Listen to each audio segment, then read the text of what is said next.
Take a liter of fresh cow's blood. Mix it with bran and soil from the riverbank. Throw it in the water. In 8 minutes, you'll see fish arriving from all corners of the river. Sounds crazy? My grandfather did this in the 60s and came home with his basket overflowing. Every time. While other fishermen waited hours for a bite, he had already secured his lunch for the whole week. And do you know the secret? Blood. Simple as that. Subscribe to the channel and activate the bell, because what you're about to discover is something fishing stores don't want you to know. They prefer to sell you that expensive feed that barely works. But today, you're going to learn the technique that old fishermen used to catch more in one morning than you catch in an entire month. The year is 1965. The San Francisco River, the stretch between Pirapora and Tres Marias. Every weekend, fishermen would go down to the river before sunrise. Some carried their natural bait, live lambari, small freshwater fish, worms. Others carried those first artificial lures that were beginning to appear in the larger cities. But there was one group that carried something different. Buckets of blood. Crazy, right? For those who didn't know, yes. For those who really fished, it was liquid gold. These guys were the kings of the river. They would arrive home with tambaki, a type of freshwater fish, dorado, another type of freshwater fish, surubim, yet another type of freshwater fish. Fish that others barely saw pass by. And the rest of the group would just float, staring at their still lines, waiting for a miracle. Meanwhile, the old men with their buckets of blood were having a blast. This technique didn't originate there. It comes from much further away.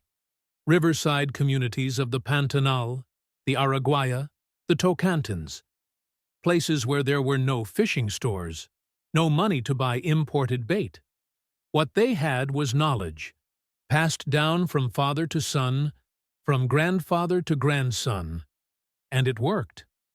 The locals knew that blood in the water is like ringing a dinner bell for fish.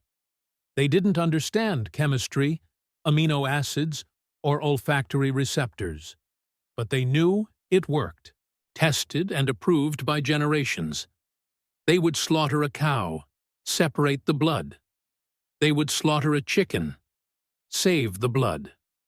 Nothing was wasted. And when it was time to fish, that red liquid became their secret weapon.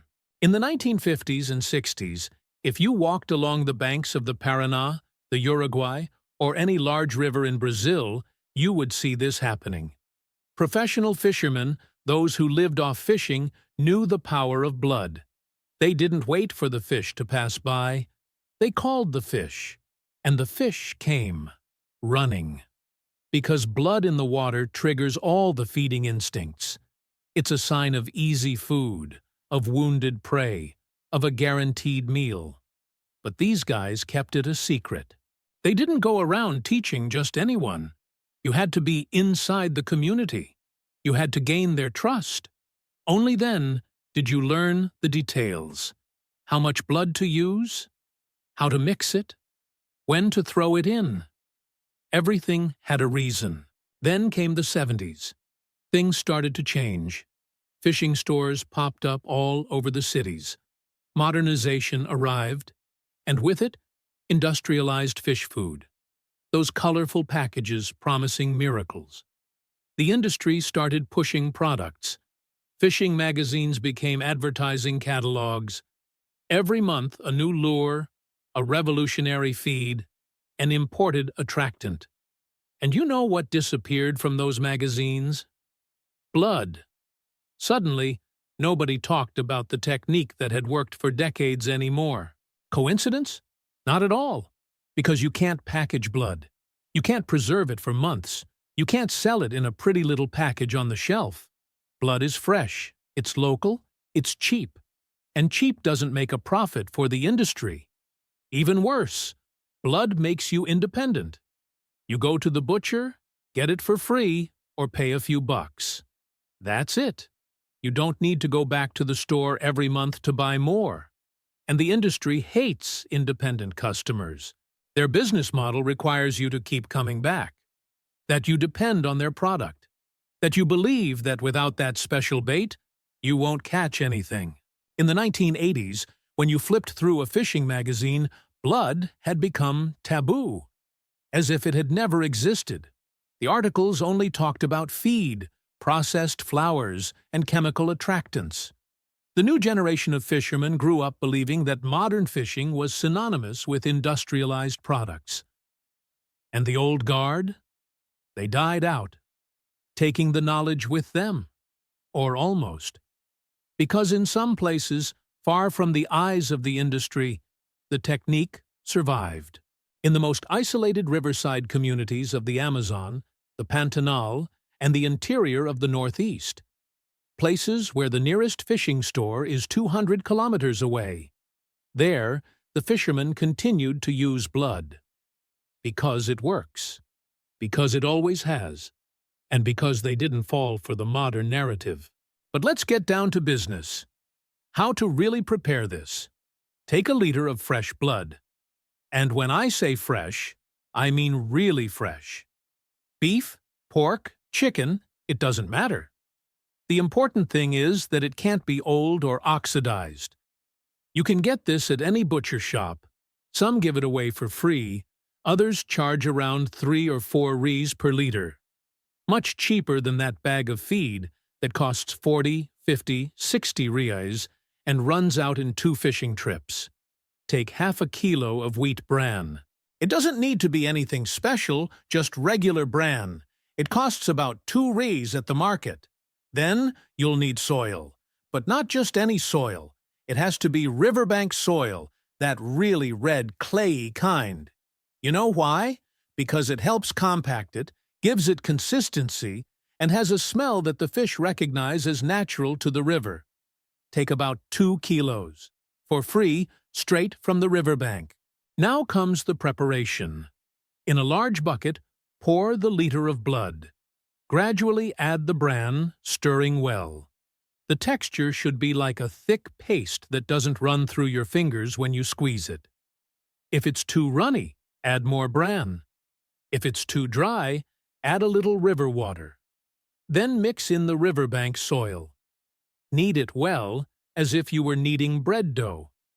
The soil will bind the mixture, making it stick together. The right consistency is when you can form small balls that don't fall apart in your hand, but dissolve slowly in the water. That's the secret. If it dissolves too quickly, it won't create the attractive cloud. If it doesn't dissolve, the smell won't spread. Some people add a handful of salt, like a tablespoon for every liter of blood. This helps preserve it a little longer and intensifies the smell. But be careful. Too much salt burns the mixture and repels the fish. It has to be just right. You mix everything until it's homogeneous. The color will be between brown and dark red. The smell is strong, there's no denying it. But it's this smell that will do the work. When this mass enters the water, it begins to slowly break down. And then the magic happens. The amino acids from the blood, the oils from the bran, the minerals from the soil. All of this creates a cloud of attraction that spreads through the current. And the fish detect this from meters away. You make little balls the size of a small orange, about 8 to 10 balls with that amount of ingredients, and you throw them around the place where you're going to fish. Don't throw them all at once in the same spot. Spread them out in a radius of 10, 15 meters. Let the current do its work. In 5 to 10 minutes, you'll start to see movement. Smaller fish appear first, pecking, investigating. Then the medium-sized ones arrive. And if you're lucky and patient, the big ones come along. And when that happens, just cast your line in the middle and wait for the action. Now comes the part most people don't know. The secrets that multiply the results. Want to turbocharge this technique? Add offal, pieces of chicken liver, chopped gizzard, heart. You grind all this together with the blood, before mixing it with the bran. These organs release oils and enzymes that drive the fish completely crazy. Dorado, pirarara, cachara, these large predators sense this from afar and come to investigate. Another variation.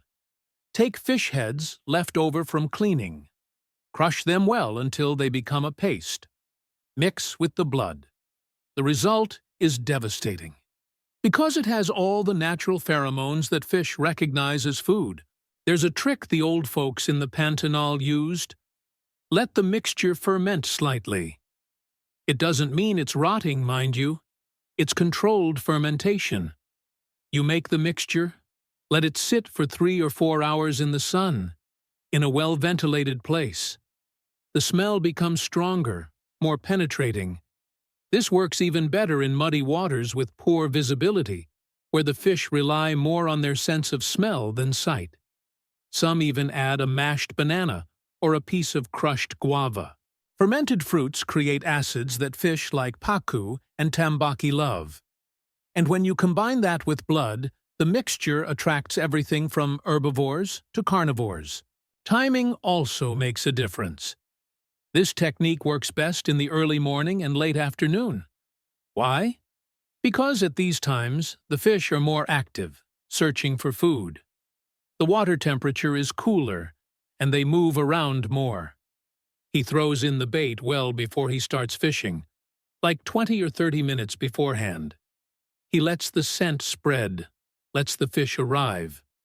And then you go in with the real bait. It could be an earthworm, a live minnow, even a piece of sausage. The fish are already there, looking for the source of the scent. Your bait is just the final trigger. Water conditions also matter. In flowing water, use less soil in the mixture. The current already helps to spread it. In still water, like reservoirs and lakes, add more soil. The pellets need to dissolve more slowly, otherwise the smell becomes too concentrated in one spot, and the fish won't be able to locate it. The moon also influences the smell. During a full moon and a new moon, the fish are more active. Any bait works better during these periods. But even in other phases, blood remains effective. Now, the science behind all this. Why does blood work so well? Fish have an extremely sensitive olfactory system. They detect amino acids dissolved in water in minute concentrations, like parts per billion. Blood is loaded with free amino acids: glycine, alanine, glutamic acid. These compounds activate the fish's taste and smell receptors. It's like smelling barbecue from blocks away. Irresistible. When blood dissolves in water, it creates a chemical gradient. Fish follow this gradient directly to the source. This is instinctive behavior, programmed millions of years into evolution. Because blood in the water means wounded prey, it means easy food. It means opportunity. The fish's brain doesn't think twice. It just reacts. And it will investigate. Even fish that aren't carnivorous predators react to blood. Because the amino acids present there are essential nutrients.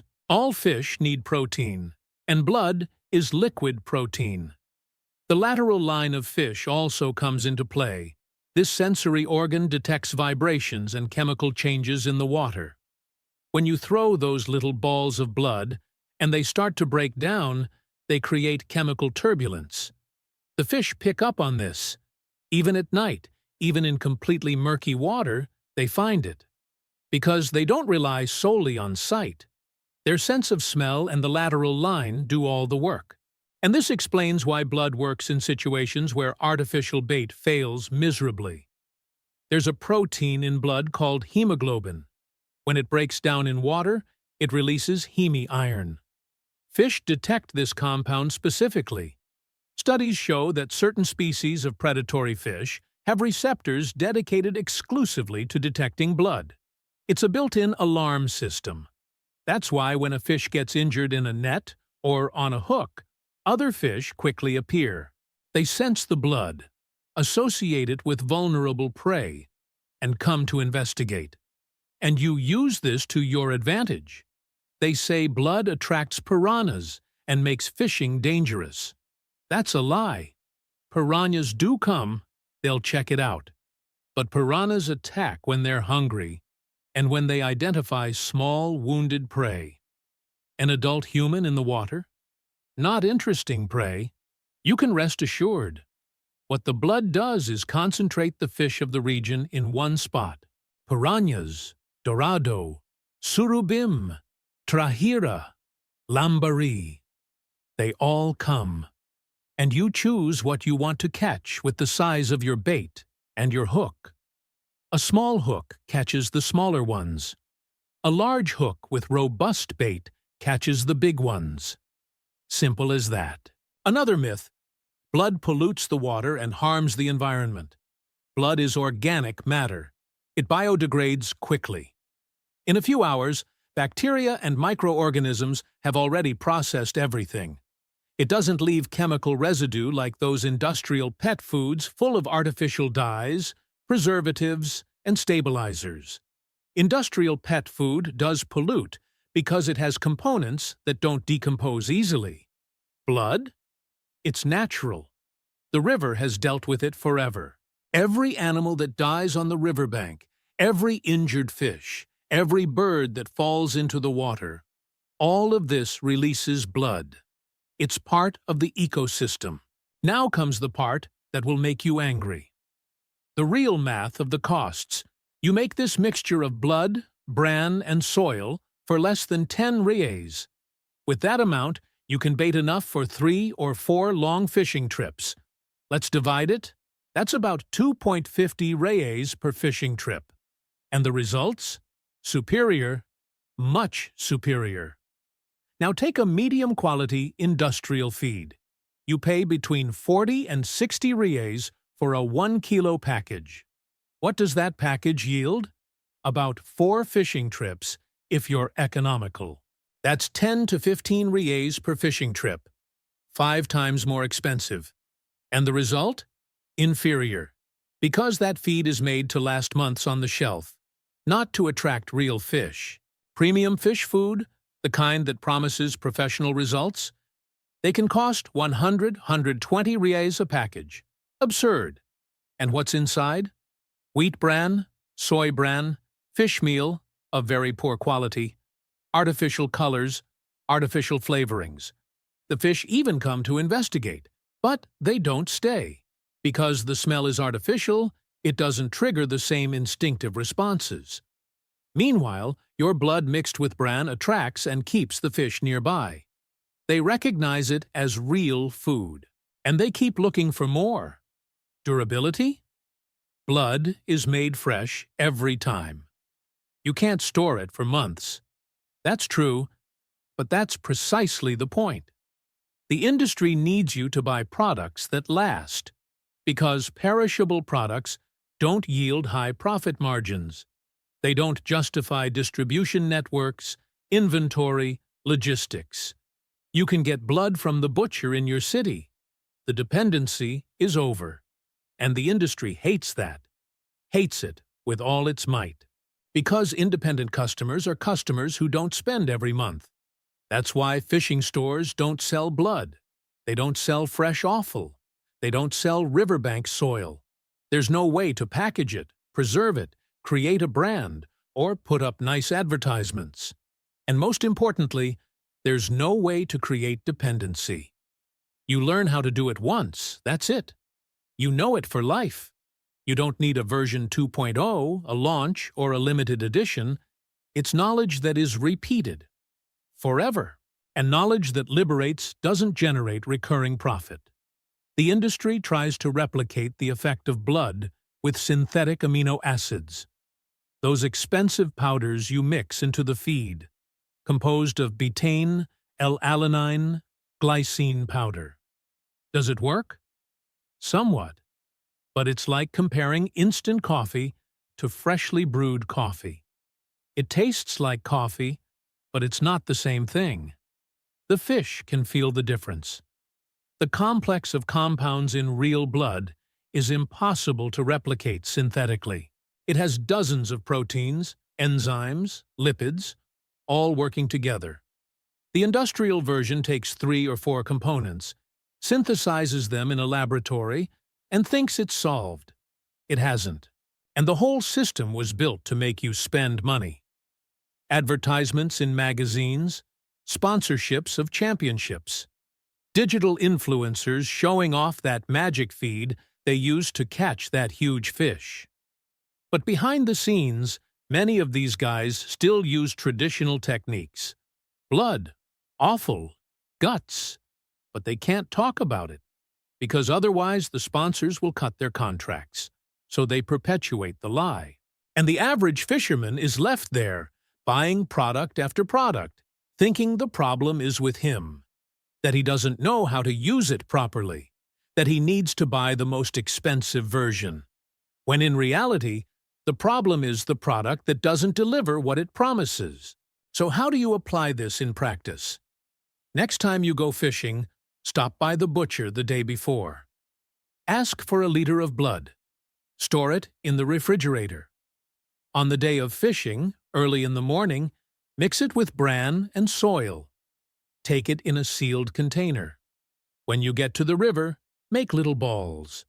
Throw them around your fishing spot. Wait about 20 minutes. Prepare your equipment while you wait. When you start to see movement in the water, cast your line. Use bait that matches the type of fish you want to catch. Earthworms for smaller fish. Live minnows for larger predators. And be prepared. Because when the fish are there, attracted by the blood, they are aggressive. They bite quickly. Store the remaining mixture in a cool place. It lasts easily for about 6 hours on a typical day. If you have a cooler with ice, it will last all day. If there's any left over, don't throw it away. Take it to your next fishing trip, or freeze it in small portions. Thaw it before using. It works the same way. And if the fishing trip was good, next time make double the amount. Bait in more different spots. Test in various parts of the river. Discover where the fish are most concentrated. This transforms you from a fisherman who waits for the fish to pass by into a fisherman who calls the fish to your spot. It completely changes the game. And do you know what that truly represents? Autonomy. You no longer depend on what the industry pushes. You don't need to believe the advertising. You don't need to spend half your salary on equipment and lures that barely work. You return to your roots, to what has always worked, to the knowledge that the ancients had and that allows you to fish more and better. And when you start fishing this way, something changes. You realize that fishing isn't about having the most expensive equipment or the most modern lure. It's about understanding the fish, about using what nature offers, about respecting the knowledge that comes from those who have fished their whole lives. Those old fishermen who used blood weren't ignorant. They were masters. They knew more about fish behavior than any bait manufacturer. Because they observed. They tested. They adjusted. Generation after generation. No laboratory. No marketing. Just raw results. Either they caught fish or they starved. And they caught fish. They always caught fish. While today, with all the technology available, there are people who spend the whole day on the river and catch nothing, because they trusted advertising more than knowledge. How much longer will you waste money on products that don't work? How much longer will you believe that modern fishing is synonymous with mass-produced products? The ancients caught fish before you were even born, and they used simple techniques. Direct, efficient. Blood, bran, earth. 3 ingredients. 10 rayés. Guaranteed results. Or you can continue buying that colorful 80-reel package that promises to be revolutionary and leaves you watching the sunrise without a single bite. The choice is yours. But if you've made it this far, you already know the truth. You already know what really works. Now it's just a matter of applying it. Subscribe to the channel Activate the bell, because every week there's a new video rescuing these techniques that the industry buried. Leave a like below. Share with that fishing friend who's always complaining about not catching anything. And comment, have you ever used blood for fishing? Tell us about your experience. Let's exchange real knowledge, not store advertising. And next time, I'll show you another old technique that the industry hates. Until next time.